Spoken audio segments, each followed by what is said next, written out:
Welcome home to USA Global TV and Radio, a place where dreams take flight, with authentic storytelling, diverse perspectives and meaningful conversations, where global stories unite and bridges are built beyond all borders. Discover world-class education, entertainment, hope and inspiration. Together, we're building bridges worldwide. Subscribe to our channel, USA Global TV. Download our app, USA Global TV. Be our guest or join our team. Visit usaglobaltv.com. Thanks to our founder and executive producer, Dr. Jacalyn Kerbeck. Music score by Yeffy Tang from Cloud Road Music. Voiceover artist Mike Porter. Creative direction by Paul Garcia. USA Global TV and Radio, your home for global connection. All rights reserved. This video and its contents are the exclusive property of USA Global TV and Radio. Unauthorized use, duplication or redistribution in any form is strictly prohibited.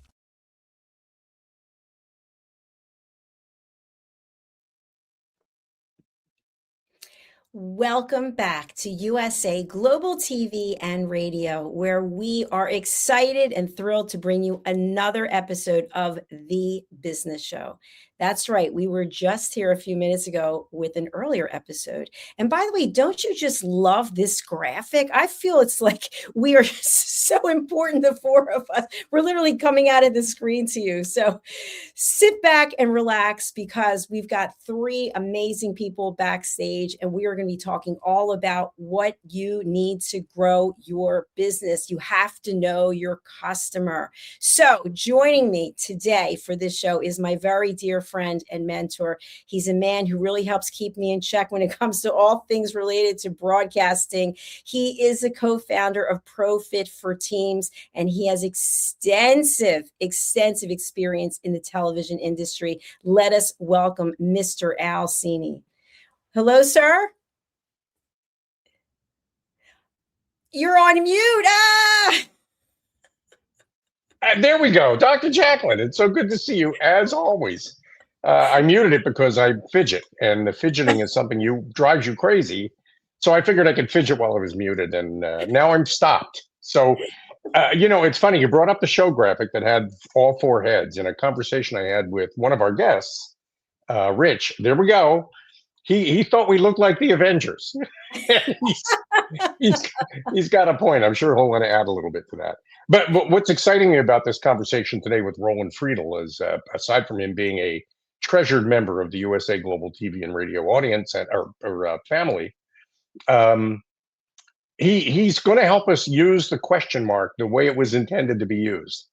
When most people ask a question, it's with the idea that they already know the answer, and they're just checking to see if the answer they get matches the answer they have in their heads.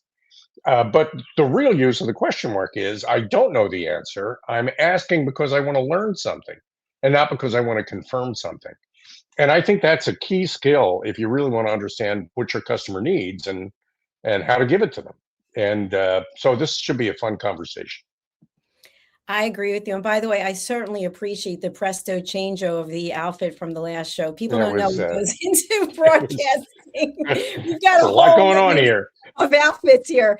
But before we bring out Roland, I want to bring out Richard W. Allen, who is our new special correspondent, and he is going to be joining us on upcoming episodes. So, Al, I know the two of you have a long history together, so why don't you do the introduction, please? Well, without further ado, I would like to introduce Richard Allen, renowned educator and school administrator, and also a business development expert.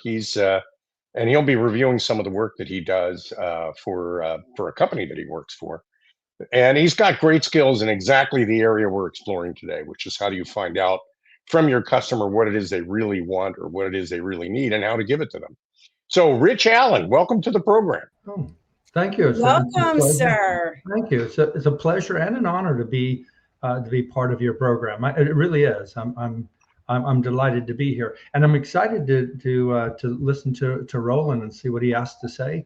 With his his obsession with customers, and also with something, Al, you and I spoke about before, where businesses focus too much on features and not enough on futures. And I think Roland probably have some discussion about that too. And I'd love to ask him what his perception is on that. That's a great point. And I'm not sure whether you're Captain America or Iron Man.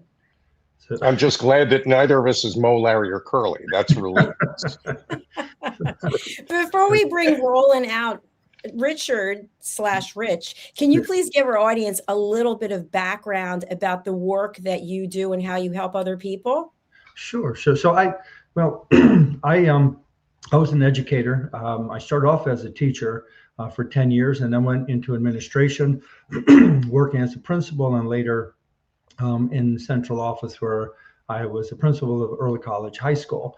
One of my former students started a company called Voice, which is a language interpretation service providers, and it was something that everybody told him couldn't work, but he didn't listen. He continued to study the marketplace, and he studied the space, and created an incredible company, which eventually was merged with a company called Marty. I met Al when I started a TV show called Disrupt Ed TV, and Al is actually our MC and our host for the show. He did a remarkable job. And we spoke to principals and administrators throughout the world, talking about what big problems they wanted to solve and the best approaches to really improving achievement and growth in our schools.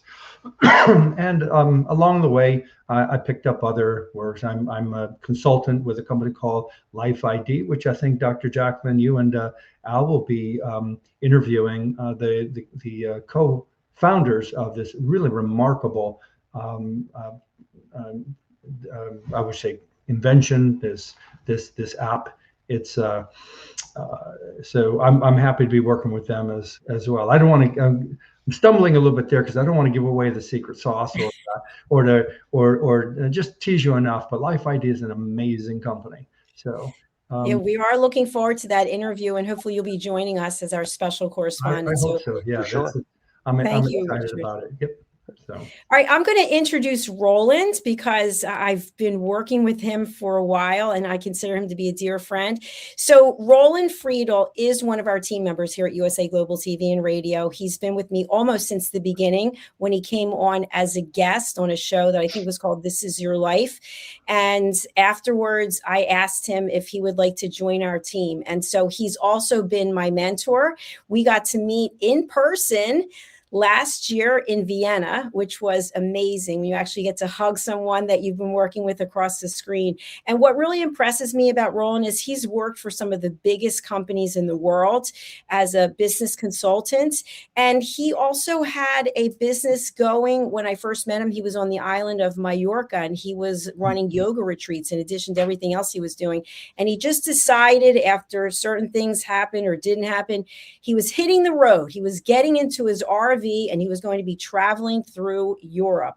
Not many people that I know actually do something like this, and he's still doing it and he's still loving it. He is a recent author. He has 2 books, and we're going to be talking about one of them. I'm going to give a shout out to Mr. Red O'Laughlin, who has worked with Roland to help him publish his books. And Roland is someone who really lives outside the box. We'll take a look at his website in a few minutes, but he does his TV show in English and in German. And he is the one who came up with the idea. And he came to me and said, Dr. Jacalyn, we need to bring on people from other parts of the world speaking other languages so we can expand this platform 24 hours a day, 7 days a week. So I want to thank my dear friend and colleague, Mr. Roland Friedel. We're going to get into the conversation today. Welcome to the program. Hello. Hello, everyone. Thank you for having me, and thanks for this amazing introduction. I feel very honored and blessed. Thank you. Well, it's an absolute privilege. So I'll ask the first question, and then let's go round robin here. For those who are just joining, there's no script. No one knows what anyone's going to say or what anyone's going to ask, and I like it that way. So, Roland, you have a new book. We can see it behind you. It's called The Innovation Edge. Tell us who this book is for and what it's about. Okay. Yeah. Actually, this book is a summary of trainings I delivered all over the globe in North America, South America, in Asia, and Africa, everywhere, in the Middle East and Europe, for thousands of delegates of big companies. And it's for people who want to really grow their account. And it doesn't matter if it's a large organization or maybe it's a one-man show or one-woman show. It's about learning how you really grow your account. And that's the book about, for people who want to grow their business.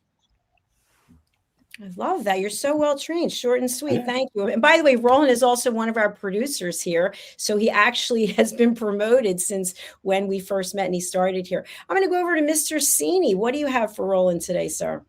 I read the book. It's great. And I wrote a foreword, I think, for it. And and what impresses me about the book, and I think what feeds into the conversation we're having today, is that if you think you know where your customers are headed, then you're not asking questions. And if you're not asking questions, you're not learning. And if you're not learning, you're not being innovative.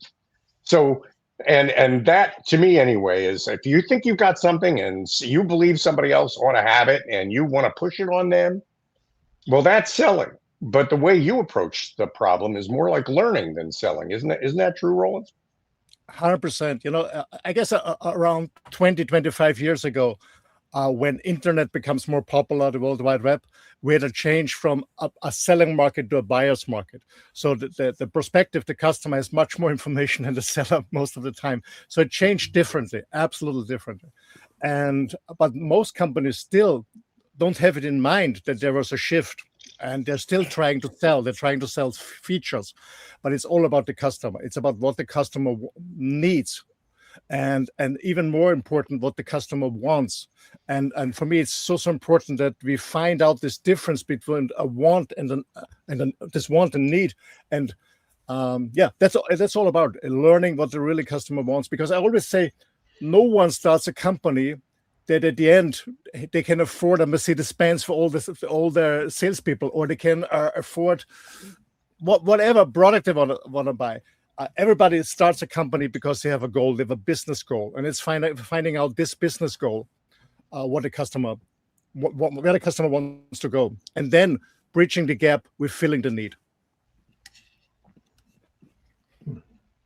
That is so important. Yeah, that is absolutely. Richard, over to you, please. Yeah. So, you know, I love the idea of the features that, you know, looking at, we too often we become tour guides rather than diagnosticians when we're looking to create something and start a business. And so, well, we have this and we have that. I think of the World War II story where the engineers were looking at all their surviving planes that came back. They were torn up, bullet holes through everything, and they studied to see, you know, how we could fix those planes. And a statistician by the name of Arthur Wold said, "No, you guys got it wrong. You're looking at the data of the survivors. You're not looking at the data of the planes at the bottom of the ocean." So, right. And you look at that, and that's how you fix the planes. And too often we look at models and say, I want to do that. I want to create the same features, but we're not looking at features. We're looking at futures. You know, how do I get those that didn't survive to make a profit from that? You know, I can make something that didn't work for you work and start an entire business, but we're too busy about looking about features rather looking about futures and how things could be better, rather than just be replicating them, making a better mousetrap rather than making one that's actually functional. 100%, Richard. I guess there's a famous quote from Henry Ford. He said, if I would have asked my customers what they want, maybe they tell me faster horses, but I had the idea of constructing a car. And I guess it's our business, as when we run a business or even when we're just in sales, is being curious what the future is, what's coming up in the future, seeing trends and maybe creating trends and maybe starting a trend. And that's why the book is called The Innovation Edge. It's about bringing something new that helps the customer finding more customers. At the end, it's about our business is helping customers finding more customers, no matter what you're selling. If it's coaching, consulting, if it's a product. So it's no matter if it's a product or service. Our job is to help our customers to find more customers and to retain their customers. That's all we do. And for that, we have to be curious. We have to really look what are the trends, what is going on in the world. And so we can have a good conversation with the customer. There's an interesting study out. Customers, thousands of salespeople and managers have been asked, when do you want the seller of a certain delivery company join you? And I said, we want them in the beginning, before we even think about buying something, before we even think that there is a need. We want them in the beginning to give us idea what could help us to be better, to improve, to be more efficient, whatever. So it's. Hope this answers your question. Yeah, Roland, if I could say something, whenever I meet with a hospital or a clinic, this is the first question I ask. The one at first is, how can I be a solutionary for you? But the second question is, I ask them about a Melosa, not a mimosa. That's for afterward. Is it Melosa? What do you want more of? What do you want less of? And what do you want the same as? And then I start working. I'm not going to change the same as, but I think what I want to show them is I can give you more of this, and I can get rid of those things that you want less of. Too often times, like I said, we try to just replicate what they already have. Well, they wouldn't come to me if they weren't going to change. They're coming to me because they want to change. And I think good business people look, and good educators look, to say, this doesn't work, so what can work? But we have to ask that good question. One of the most important, I think there are two most important tasks as a salesperson is, as you said, Rich, asking the right questions is the first one, asking the right question. And the second one, for me, even more important, is knowing exactly where in the selling cycle is your customer, or even the buying center, when more people are jumping around or dancing around in the selling cycle. Where are they? Because most salespeople are too fast in the selling cycle, too fast. They lose the customer because they go too fast into the solution. They go too fast even in the assessment center without knowing what the customer wants. And even many customers, my experience, even don't know the difference between need and wanting. When I ask customer, what do you want? They always tell me what they need, because they're not used to get this question. I give an example. When I ask someone, do you want a car or need a car? Most of them say want, but this is wrong. You need a car. What do you want? You want mobility. So you want mobility. And there are other solutions than buying a car, is hiring a train or walk or run or bicycle. So we have to find out what is the want. Or for example, whatever product it is, it's the want behind the need. And when with this, you go deeper and deeper and deeper with the customer, and you really find out what they want, what they want to achieve. And most salespeople go too fast in the assessment center because they have their product in their mind to sell it. But this is not what's working on the long term. It's about going back, because the only thing that works is being relevant for my customer. Being relevant, and relevant is only when you combine, when you bridge when you find out the gaps in the need assessment, when you can really combine it or come back to their wants, to their business goals, and then you make it emotional for them. Then I can say, okay, you told me you want to increase your coverage in the market, you want to expand your business, you want to be more efficient, you want to cost cutting. Hey, look, this is the gap. How do you want to reach this? And then you don't have to sell anything, because the customer is open to buy. The question is he buying with you or someone else? That's a different question. But it's about finding out what the customer wants.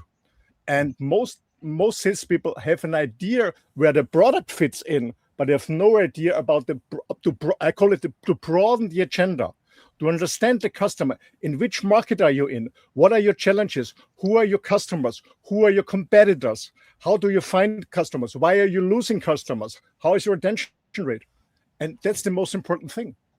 And then we go from there to whatever product it is. Yeah, thank you for that, both of you. I'd like to just share, as someone who was in sales for my entire career, even I learned a difficult lesson. And so the name of your book is Innovation Edge. There are many times that you could be working with a client who has a need and you have a solution, but their need changes from when you met with them to when you meet with them again. And so you have to go through that process of what's changed since I met with you. Has anything since we talked about it been altered, or, is something else coming up for you? And I didn't do that. And I was calling on a senior level, a C-level executive officer of a consumer products company in New York. And we had spent, my team and I, putting this deck together. At the time, it's 65 slides, which today you can put that in the trash can. And anyway, we went to present it to him. We met with everyone on his team, and he went a completely different direction. He had no interest in what it was we were talking about. And I kept trying to bring it back because we spent the time and the money to do this presentation. And so I learned very quickly, no, you've got to go with the flow of where the executive is going with, where your client is going with, because their needs change. And if you really want to be having a connected strategy where the client is seeing you as a valuable partner that they come back to again and again, it's got to be about them. It's always about them. 100%. 100%. Dr. Jacalyn. Oh, go ahead, Ron. Go ahead. No, and that's why it is so important to be prepared, to know your customer and get all the information that you collect. So what I recommend to my customers is doing a storyboard. Where's the customer coming from? What's the background? How long on their market? Did they change products or something? So what are the key things in the past? Then what's the present situation? What's the return? How is the competitors? How is the market going on? And then are there any future challenges? Are there any future initiatives they want to change to really get to know the customer on a broad agenda, no matter whatever product you're selling, and understand the company as a consultant, even when you're just buying a BMW to the salespeople or toilet paper for the bathroom, doesn't matter. It's all about understanding and getting the whole picture. And my experience is that every manager, every CEO wants to talk about his company or its department. They are so proud of it, what they're doing. They don't want to talk about needs. They want to talk about their goals. And I think as a salesperson, it's my responsibility and my job, and a highly paid job, if I help them reaching their goals, whatever it is. That's what I'm loving about this conversation, is that so much selling language is aggressive, and we talk about target markets and bagging a deal, and and right off the bat, we're sort of imagining somehow that our customer is a victim of some process that we're the author of. And what we need to be open to is the possibility that at the end of the conversation, what it is we actually sell, we might tell the client, no, what I have is not right for you. You need something else. We need to be open to the possibility that as part of the conversation we're having, that better solution that's out there might not be what we offer at this time.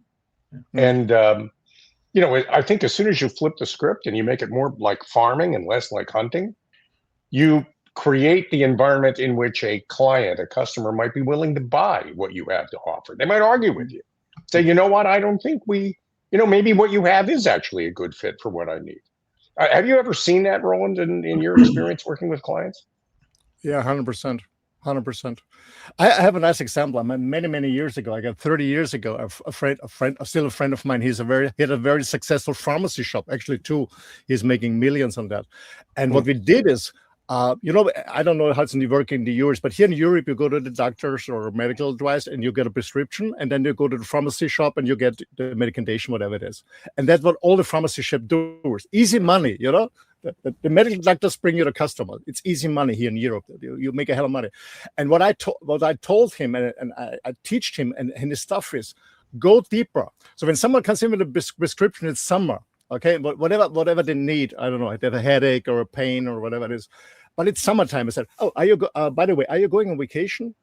Oh, yes. Maybe you need a suntan or you need a cream or whatever. So we just opened and did a lot of cross-selling by just getting to know the customers. Yeah. And everyone can do this. Yeah. It's so easy when what Richard mentioned also is when a customer has a certain need and he calls the company and said, I need a product, I need this, I need this. And it's easy to sell it, but this is not selling. This is boring. It's just meeting a demand. For me, it's much more interesting to challenge the client and go deeper and deeper and deeper. And at the end, you make much more business. You have a much more happier client. And this is what grows the account. It's bringing innovation and getting the customer an idea what is possible. we should spend more time asking questions. I remember my wife and I were in New York. We were walking from our apartment to get a haircut. I was getting a haircut, and I had nothing on me but my cell phone and my wallet. That's it, and no business card or anything. And I saw a man in the park walking his child. The child had an iPad. The kid had to be about 3 years old, and he was on his phone. So I don't really know how this was daddy-daughter time. But I said, I had an aha moment. And I said, may I take a picture? I said, we'll not take a picture of your daughter's face. I just want to take a picture. He said, sure. He didn't ask me why. I took the picture. I showed him what I was going to use. The point.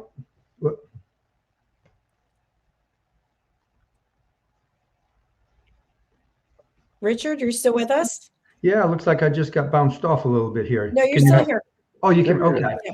So, there we go. So, I'm sorry about that. So, what dawned on me, my aha moment was that in teaching, it's not about us. I would tell my students at Monmouth University, it's not about you. It's about them, and we got to meet them where they are. Just like you said, where are they going? You're going on vacation. We're too busy talking about all the bells and whistles we have, and we forget to obsess about the customer. Meet them where they are. So we know that this 3-year-old is going to be obsessed with technology. Let's teach from the perspective of technology. Then technology isn't bad; it's all they know, right? So. Yeah, Richard, I would be more than happy if more school systems and teacher would work like this, to really work with every student on their goals and not what the school is teaching. Yeah, I have a very good friend, same age like me, and we went to a private school, run by some priest, or I don't know, by the Catholic Church anyway. And his father was a famous doctor, and my friend, he was not very good in school. He didn't maths and English. He was no good in German, even in our mother language. So, but he made it to the end because his father was paying money, so he could end. But what I want to tell you is, my friend became a very, very good medical doctor, one of the best. But he never would have a chance if he followed the system, because he didn't have the marks. Because in Austria, when you want to go to the medical university, we have a 1. I guess in the US you have an A. So, and I think it's so important also for kids in the very early beginning that we really find out what they want. It's not about what they need; it's what they want. And 100%. How do you cover that, Roland, in your book, The Innovation Edge? It's in I don't know the chapter number. It's in a chapter, the buyer's journey. I call it the buyer's journey because it's a buyer's journey. The selling is a buyer's journey, and we call it a decision-making cycle. We know it from psychology.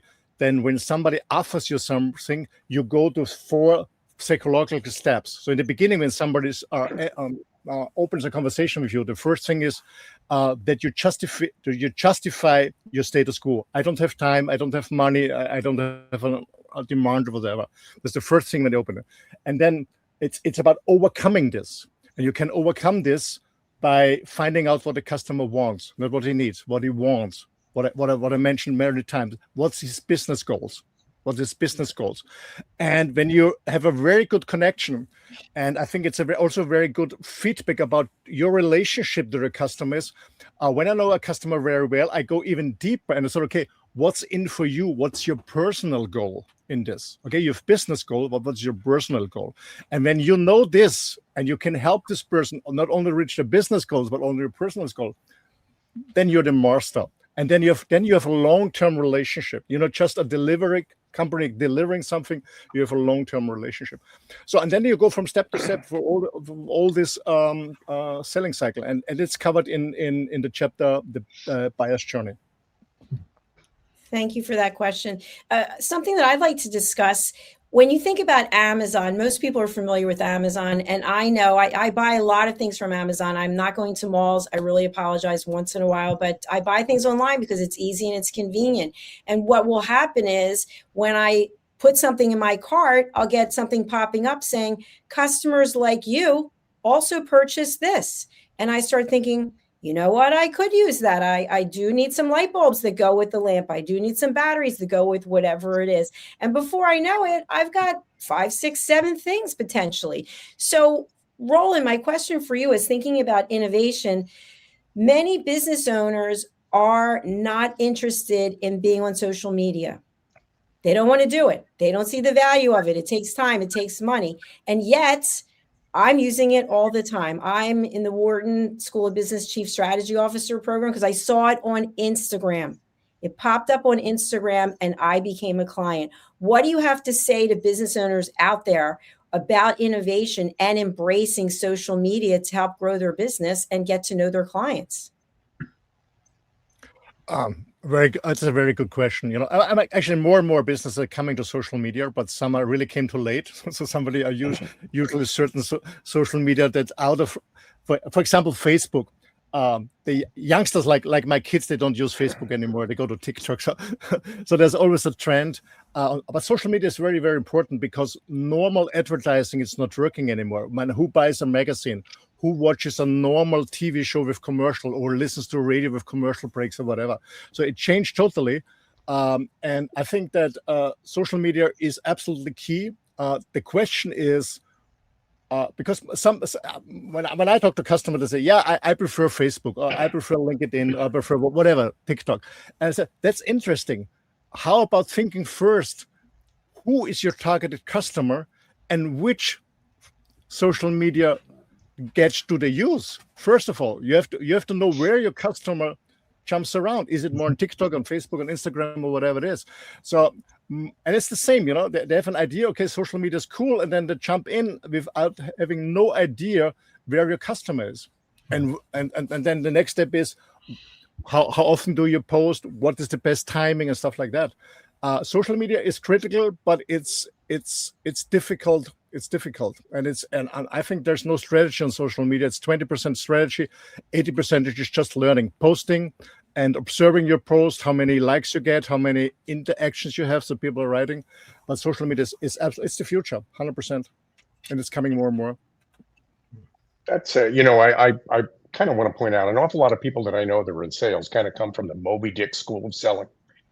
There's one big fish out there, and I'm going to go out and get that one. And Rich, I know it's a mammal, but let's call it a fish just for purposes of argument.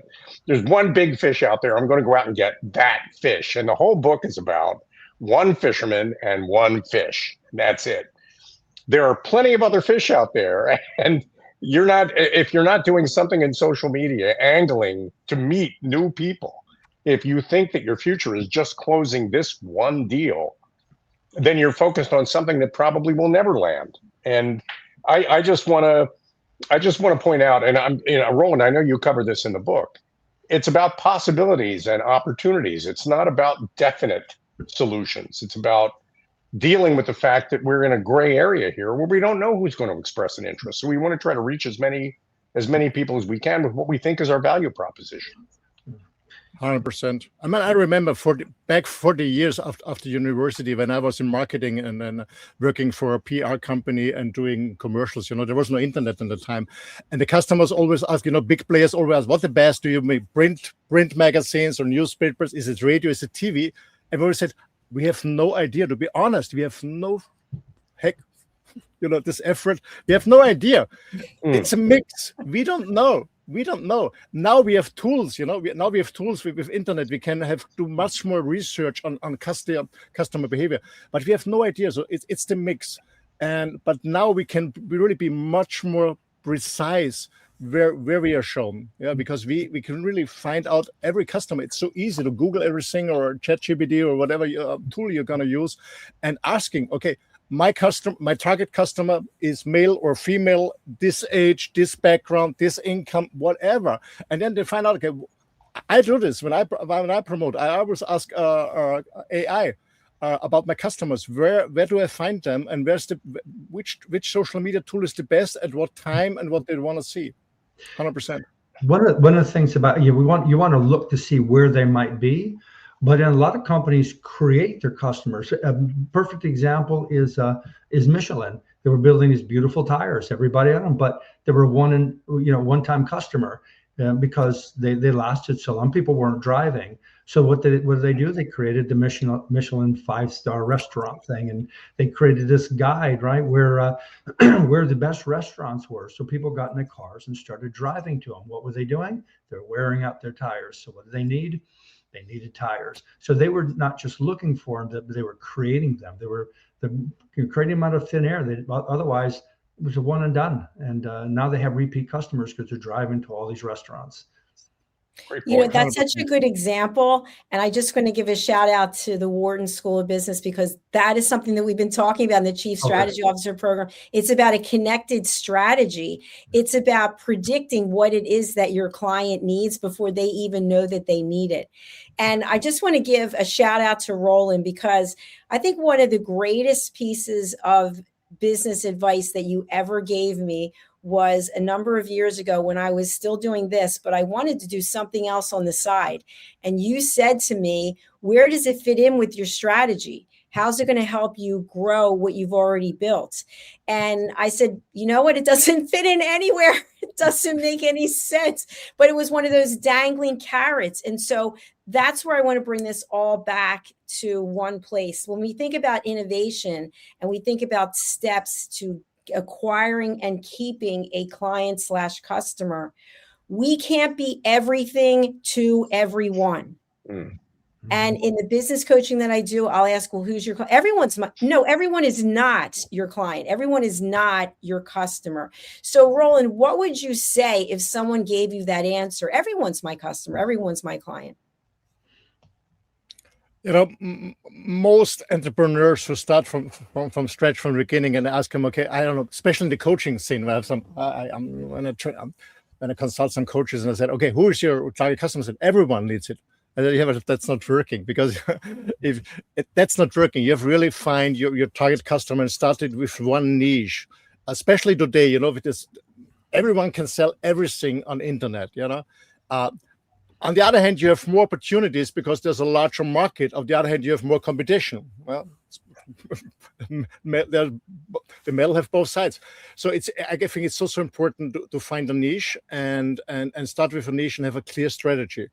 And my experience is, the clearer the niche and the clearer the customer that fits in, everything becomes clear. You know exactly your wording. When we talk about copywriting, what is your best wording that they get the audience attention?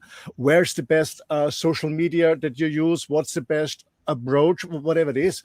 So the clearer you are, the more precise you are about your target customer, the easier it is. And then later, when it's working, you can spread, of course, your target clients. Yeah, doesn't matter. But in the beginning, especially today, when you start from scratch, it's also important to be very precise and have a clear strategy, because otherwise you get lost. Up 100%. And that's also my job, as a business consultant, is disrupt somebody's strategy. Before I would say, sometimes people look at me and say, hey, I hired you to help me. Now you're to totally disrupt my strategy, my plan. I said, yeah, it's better I do it before your competitor does it. Because sometimes we're so in love with our product that we forget about the customer. And for me, the worm is always for the fish, not for the fisherman. And most people forget it. It's not the other way around. Do you think there might be a challenge here between innovation and initiative fatigue, because we are changing so quickly? Think of Tom, was it Friedman who wrote the book, Thank You for Being Late? We're all these innovations coming, and people are just getting tired of this initiative fatigue. So how do you convince them that your innovation is the one of all the things that are being presented? I think that if you can come up with that recipe, you'd be a wonderful salesperson. I think the most benefit and unfair advantage a salesperson gets is, and because I know from my experience, and I train thousands of people all over the globe, is they don't know the difference between need and want. And if you really go into this want conversation, then you really hit the customer, because then you're relevant. Again, you're only relevant when you know what your customer wants, meaning his or her business goals. And then you're relevant. And that's all about it. That's all about finding out the relevance. May I give you an example? And it's a story. When I was 25, so it's oh my gosh, 37 years ago. Very good friends of mine. They are very famous medical couple in Vienna. They had 2 small kids, and both working like crazy. And the grandma they gave her money and said, "Can you please buy a car and bring our kids into ground schools, kids 6 years old, from the first." That's where we ran around, Dr. Jacalyn, the whole day in Vienna, from the 1st district to the 4th district. So it's about less than a mile, but driving, because there are small roads, it's a 2-mile road. So they gave her money to buy a small car. You know what she ended up with? The most expensive Mercedes-B at the time, it was the 600 SEL. You know why? Because she came into every shop as a woman. Okay, 35 years as a woman was a little bit different to buy a car. But everyone, she looked at the car and then they tried to sell the features and settling their needs, you know? And when she went to Mercedes-Benz, a salesperson came to her and said, "Lady," and she said, what do you want? I said, "I'm interested in a car." And I said, "Why? What is your, why?" I said, "I have to bring my grandkids in the morning from the home to the school. It's about a 2-mile ride, and then after school back." And the guy said, "Oh, I understand. It's your grandkids. You're driving your grandkids. And I think you love your grandkids. And I think security is important, that everything is safe." I said, "Of course, security is important." So he said, "Okay, come to this model, because everything is protected around." And this is what I mean, is finding out the want and not the need. And then you sell much more, because you have been relevant. And I love this story because it really explains exactly the difference between she just wanted a small car, was her want, just to drive, was their need. But her want is safety, bringing my grandkids, which I love, safe from home to school and back. And so she bought the most safety car that he had at the market at the moment, and the money was no issue. Yeah, that's an excellent example. And it reminds me of the Wolf of Wall Street, when Jordan Belfort has in that role, he's asking people to sell me this pen. And people are, it's a beautiful pen, it's an attractive pen. And somebody just wanted to sign a contract. You need a pen. I need a pen. But would it be nice if it was a certain kind of, it felt this way in your hand?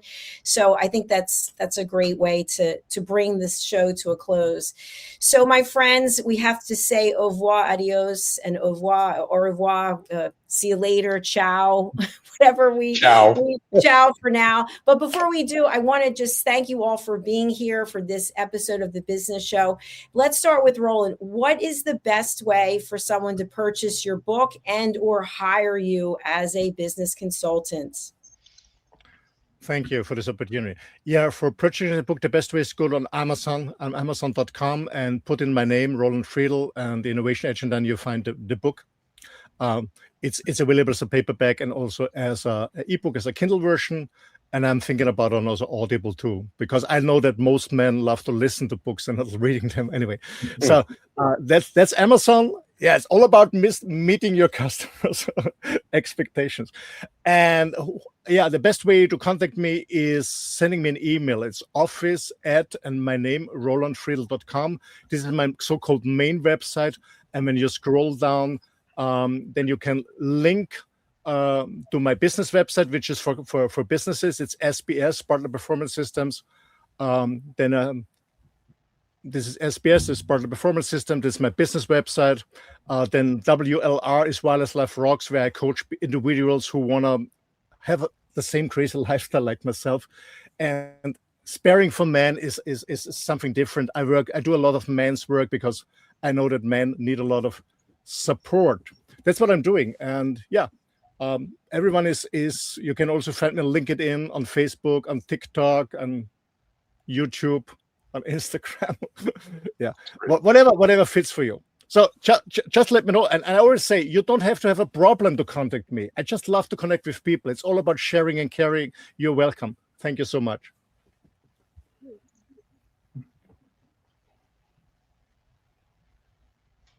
Yeah. Dr. Jacalyn, you're muted. Sorry, Rich, what's the best way for people to reach out to you?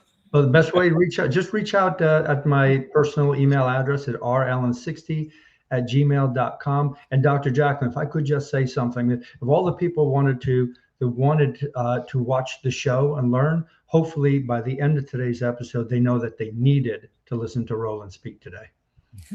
Yeah, it's Absolutely. That's an excellent rich. point. Thank you. We do have your Good. email address, rallen60, RALLEN 60 at gmail.com. And to my dear friend, Mr. Cini, what is the best way for people to get in touch with you?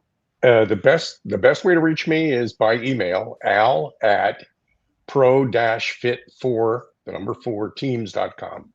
And I'm looking to talk to HR people that are focused on talent development, to project managers and corporate division leaders who are looking for a way to change things up in the teams that they manage. All right. And we also have your website up on the screen, which for our friends who are listening later on an audio platform only, it's pro-fit, FIT, the number 4 teams.com. Well, gentlemen, thank you for being with me today. I really do appreciate it. And I wish you a beautiful rest of your day. Bye-bye. Thank you. Bye. Thank you, everyone. I really appreciate all the engagement across all the platforms. If you're not sure where to find us again, go to our YouTube channels. As I've mentioned before, we're at many places, but I really love for everyone to come to our YouTube channels because we get real information from YouTube, and all of our shows are in playlists so that you can find them quite easily. Our channels are USA Global TV and Radio, where we have earned the YouTube Silver Creator Award for over 100,000 subscribers. I think we're at 108,000 right now. And Dr. Jacalyn Kerbeck, which I think we're at 38,000. We started a couple years later. So if you'd like to get in touch with me, sorry, you can't. No, I'm kidding. You can go over to our website, usaglobaltv.com. You can also find me on LinkedIn.